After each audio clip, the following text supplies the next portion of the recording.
Hey, what is up, everybody? This is Stevie Breach coming to you here today. It is 4:30 in the morning, and I am driving to work. I went to the Sacramento A's game. It was my first experience going to see a major league game in my city. I've been going to see the River Cats here for 20-something years, pretty much. But now the Sacramento A's have taken over, even if they don't want to don the Sacramento name. I think just about everybody has given it to them. But that was fun. I'll tell you this much, that if they want the A's to stay here, if Las Vegas isn't actually able to build that stadium out there where the Tropicana used to be, I'll tell you this much. They're going to need a lot more fan participation. There was probably about 70% of the seats full, and the lawn wasn't exactly packed. If they're going to stay there, they're going to need a different stadium, but they're going to still need a lot more people to be there because they don't want another Florida or another Oakland situation with a major league ballpark that isn't exactly full every night. But I missed Monday Night Raw last night. I'll tell you the truth, the chance to hang out with my friend, I'm going to do that almost every time, to tell you the truth. But last night's Raw was a good one. I caught up with it once I got home. I talked in the video earlier yesterday that I made on the way after Goldberg came out, that Netflix just makes it so easy to put WWE, to put Monday Night Raw into our hands. I almost wish that Netflix owned all of WWE. If Raw was on it, SmackDown was on it, we got what the WWE Network once was. I know they have a huge system where they put all the movies on there. I guess they call that the server, I guess. If only there was a server based for WWE Network stuff. That would be freaking sick. But Goldberg quite possibly was the biggest thing. Goldberg came out during Gunther's I want to call it an interview or his promo, where he basically said he won the championship. It was almost like no messing around. There was no space for error. The Goldberg music came on as Gunther talked about the rumors, and he just cut right to the point. And he said that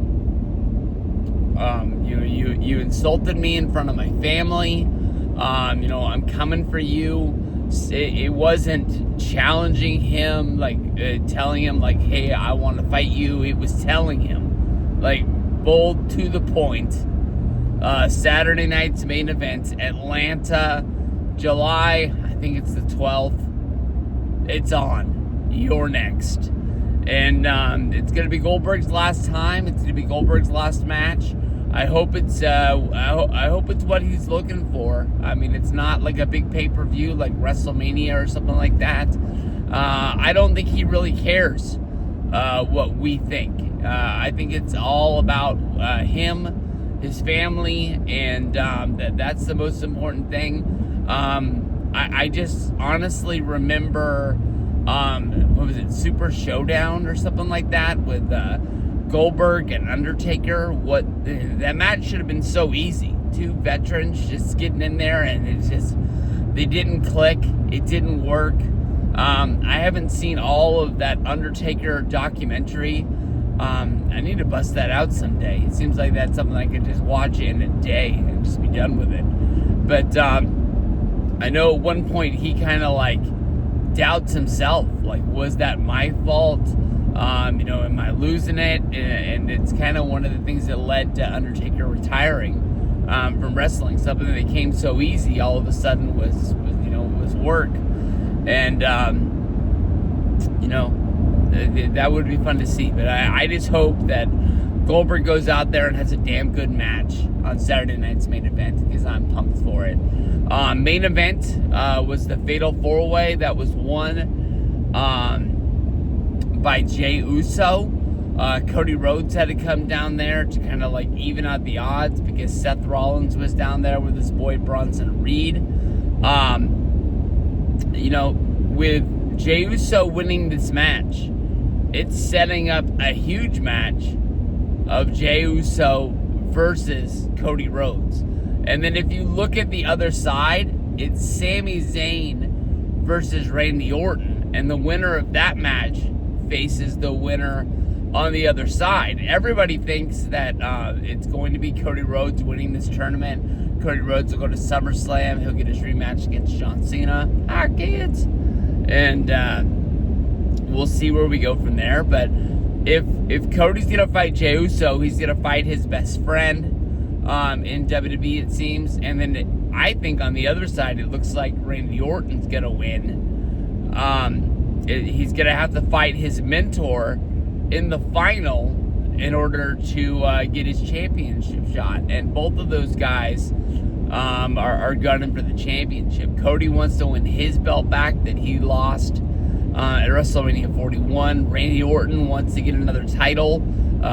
It's not set in stone. It hasn't been said, but that Randy Orton retirement has got to be coming sooner than later. That guy's been doing it forever. Anytime there's a big night named in St. Louis, I'd be buying a ticket because it might be the next one. You never know. I mean, the guy loves doing what he does. You just got to think of how long he really wants to do it. We had an injury in the ring. Nobody ever wants to see that with Liv Morgan against Kairi Sane. Liv Morgan, it looked like it was her arm to shoulder, somewhere in there. Did not look good at all. You gotta wonder if this is the injury that will kill the Judgment Day, like it killed the NWO in 2002. Last night's Monday Night Raw was almost based around Liv Morgan. Liv and Dominic came out at the start of the show, talking about how Liv wanted to get back into the championship hunt. We already know that her and Nikki Bella are going to be doing something at Evolution 2. I think it's going to be the return of Brie Bella, and we'll see the Bellas. But now with this injury, they're going to have to go back to the drawing board and see what they can do. Liv was in the back before the four-way, and she went up to Raquel and just basically said, go out there and handle your business. We need this win, and then we'll deal with Kairi Sane after that. I was surprised. Asuka, I shouldn't have been. She came back. It was her major return. I didn't hear what her injury was. I should have been paying more attention to that to find out, why she was gone, especially as gone as long as she was. But Asuka got the win. I was looking for Stephanie Fakir to do it. So Asuka is going to fight. Did she fight Alexa Bliss? I got the women's tournament a little bit messed up in my head. I apologize. But that's what kicked off the show. Honestly, these Raws have been really, really good. Pretty much just hitting you with like 4 major storylines throughout the show to keep it going. They're knocking it out of the park right now. Honestly, it's a weird point of the year for everybody to be still involved, but I'm looking forward to this. They're going to be doing at Night of Champions, Dominic Mysterio versus AJ Styles for the Intercontinental Championship with no Liv Morgan. I guess they could go the direction of Roxanne Perez starting to help Dominic, and maybe they can go in that direction. I wonder if Roxanne can be what's the word I'm looking for? As not as mean, but just as like aggravating. Maybe that's not really the word I'm looking for, but help Dominic get the heel heat. He didn't get it right off the bat last night during that opening promo to Raw, but by the time it was over everybody knew their role was to boo Dom anytime that he started to speak. It got louder and louder, and they started playing along with it. I really thought that they were turning Dom babyface, but I think people hated Liv, and I think they hated the pairing of Liv and Dominic more to the point where they're a good pairing. They helped each other. They helped each other a lot.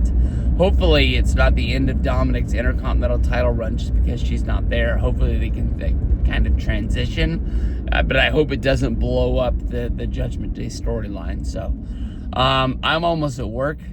Today should be a good, easy day for the people following along with the news. The grocery business is kind of upside down because one of the major distributing, who we order from, they had a cyber attack last week, and they really haven't got their stuff back in order yet. It's Unify. If you want to go buy their stock, it's UNFI. It's down 25%. It came alive a little bit yesterday, so it's probably down 20% over the last week. The people in my work, we bought the stock, and what we plan to do is once they get back on board and once the stock goes back to kind of its normal resting place in like the 28s, we're going to sell and pretty much make $8 a share on our trade, and the Setters does pretty good. So, all right, everybody. Hope everybody has a really good day. And let's get down to it. Raw was good last night. I apologize that it was later than it should be. Normally make these reviews around 7:40, and here I am making it at 4:50 in the morning. Peace out.